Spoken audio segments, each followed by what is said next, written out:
You know that this random YouTube channel you probably stumble upon with is desperate when it does a Genshin Impact video. But hold on, dear Primogems. This is not another Genshin Impact video where a YouTuber will rant for 8 straight minutes. This, my friends, is about Genshin Impact and what it means to me as a gamer. Before we continue, please subscribe to my channel and turn on the notifications to make sure that you are notified when the next video comes out. Subscribing helps me a lot. It helps me grow my channel and continue to stay motivated in improving and increasing the number of videos that I will be producing in the future. If you have already subscribed, thank you so much. Here's the intro.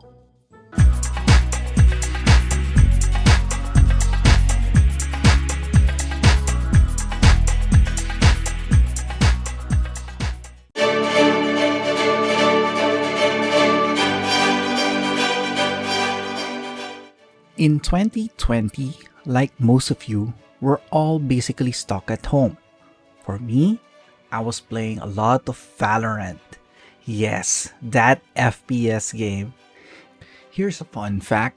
I even got enough credits for 2 season passes, but when Genshin Impact came along during the end of September 2020, I decided not to spend the last credit for the 2nd season pass of Valorant.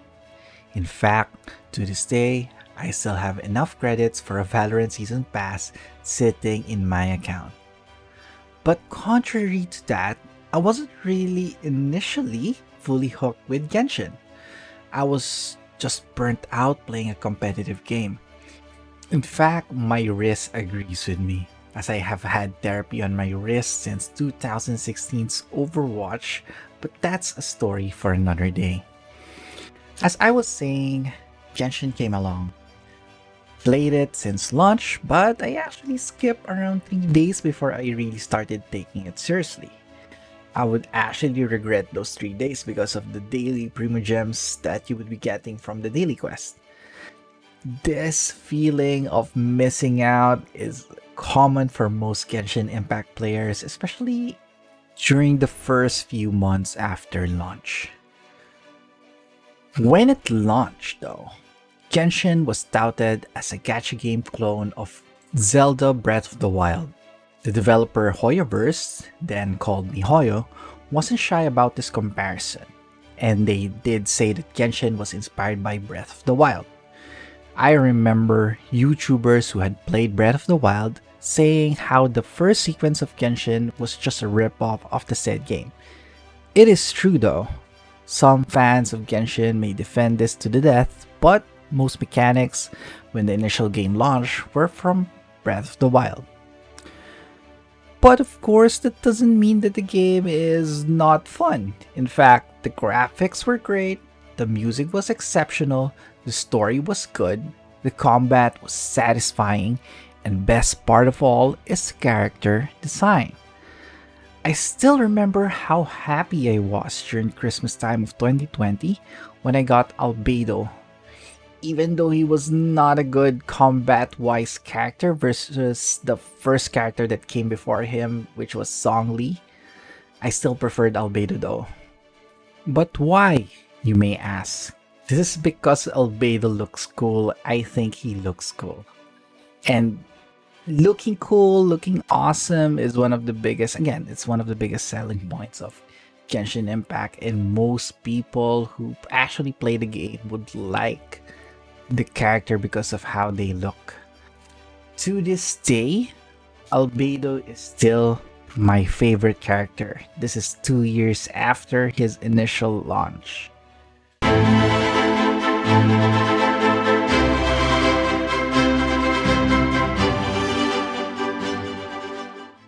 Genshin Impact is a free-to-play gacha game.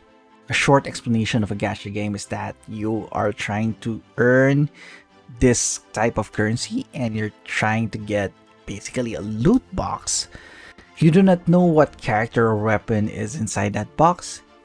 It is random with a very specific number of chances in getting a new character. There is no way to be certain that you're gonna get the character that you want, except if you actually save up some in-game currency, or buy it with real money during the times the character you wanted has a higher chance of dropping.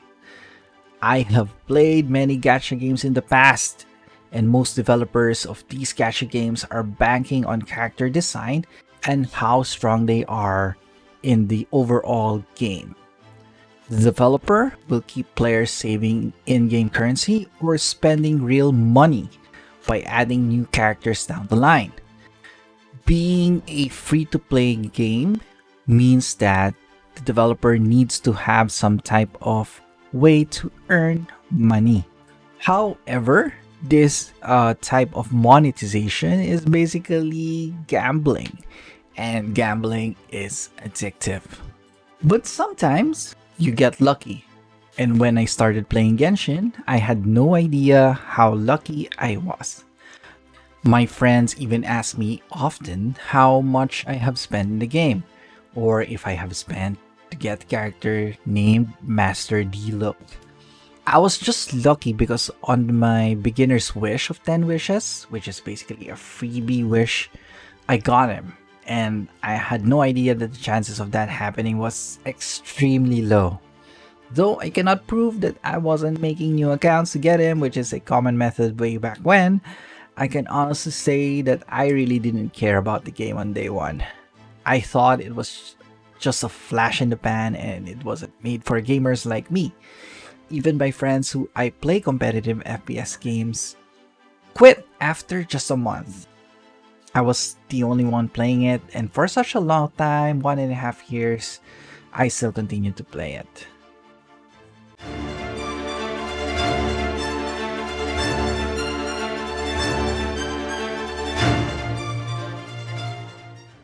Connecting with people was a struggle during the lockdowns. I used to set up plenty of Jackbox games, game parties with a few of my acquaintances. Those were fun and memorable in their own way, but Genshin Impact has brought me closer and still connected to people that I never thought would be into the game, or would be in gaming in general. I specifically remember being invited in a teapot and being toured around the shrine of a character named Zhongli. Again, Zhongli that I've talked about a while ago. And I had to act clueless as my character was Chi-Chi. I haven't done roleplay in gaming since my dial-up internet days of the early 2000s. I was more of a hardcore gamer now, but this casual encounter was one of the most memorable days I have as a Genshin Impact player. No, it's not beating Raiden Shogun or any other boss. No, it's not getting the latest character. But the climax of my Genshin Impact gaming was this: a roleplay inside someone's teapot where everyone was laughing. That is the moment when I realized that Genshin Impact has bridged the gap between hardcore gamers and casual gamers and even non-gamers. It was a common ground of the things that most of these gamers would enjoy. The multiplayer aspect of it remains its strongest. The multiplayer aspect of it remains its strongest asset in my opinion. However, as time progresses, it may have also killed any sort of challenge to the game.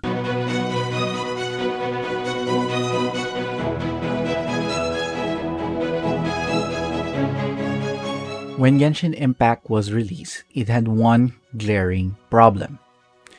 The hardcore gamers have already finished it.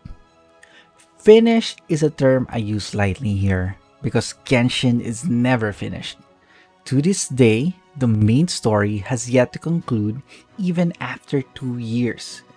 That's a long time, and some people really got tired of waiting. I for one was looking forward to progressing the story, but Hoyoverse would only progress it after an update, and updates take a month and a half. This was very strange for most hardcore gamers, but for gacha and mobile players, this is nothing new.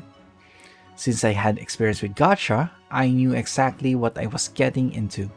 So I tried to look for fun by joining my friends, helping them do bosses with my trusty Ganyu. Together, we have beat most bosses with ease. I remember helping out many of my friends in Genshin once I have done the daily quests. Most of my playtime was that, helping people out even if they didn't really need my help. The game's difficulty is trivial if you have most characters. This may have killed the game to people that I have helped. It wasn't a challenge anymore. Everything except a few events was trivial, and you just have to do it because you want the Primogems and not really having fun. In fact, for the longest time, the only challenge that you get from playing Genshin Impact is to actually do things faster, because doing things faster means you can probably move on and do other things and get your daily Primogems. Just imagine how motivation works in Genshin Impact. Unlike games like Stardew Valley, NBA 2K, God of War, even Tetris, your motivation in Genshin isn't mostly the challenge, but it's mostly because you just want to get the character that you want. And once you get the character, it makes life a bit easier for you, and you repeat this process over and over. This is not new, as other gacha games are like this, but this is not healthy. And of course, you can always spend real money for this and make life even easier. And in case you ask me how much I have spent in the game, I have spent roughly the same price as a AAA game, and I was okay with that. I've spent a lot of time in the games, far more than a regular AAA game, so I'm okay with it. However, some people do not have the same control as I do. The last time that I actually spent in the game was a moment wherein I was very close in getting the weapon that I wanted. So I used my real money, which is something I'm not proud of. So kids, do not use your parents' credit card, please.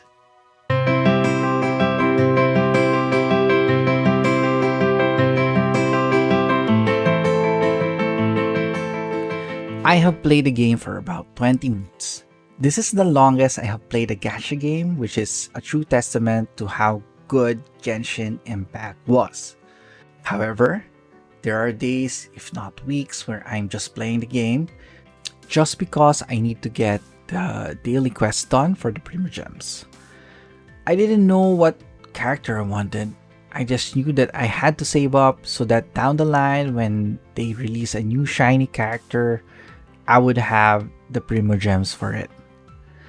This is why I regretted not playing for the 3 days after launch day. I wanted to maximize my in-game profit. But this is not fun. Pretty soon, I have done all types of daily quests, and all of them are trivial in difficulty. 99% of the time, you do not need to play with friends because it's easy. There's nothing else to do but do things over and over and over again until the new update comes out. And when your friends have moved on to other things, and once the real world started to open up again, Genshin just became a chore. Only the hardcore fans have remained, and I guess I wasn't hardcore enough. But don't get me wrong, of course there are still people who are still playing the game or starting out, enjoying the game for what it is. But in my circle, most of them have already quit. To this day, Genshin remains a part of my life. I can connect to people when I see them play or have Genshin merch in their possession. Though I no longer have knowledge of the new characters, I still can relate to them by saying how I was simping for Madame Pig and wishing for her to be the new playable character. But alas, Hoyoverse has not yet released Madame Ping as a 5-star character. Maybe someday I will return to the game and spend all my Primogems for Madame Ping. But until that day comes, I will be decorating my teapot dedicated to her. Thank you for listening to my first video essay about Genshin Impact. Please help me grow my channel so I can keep making videos like this one. Like, share, and subscribe. That would help me a lot. If you have suggestions, please let me know in the comments below. And while you are out there, let me know which Genshin Impact is your favorite. And please let it be Madame Ping or Albedo. This has been Penz, and see you on the next video.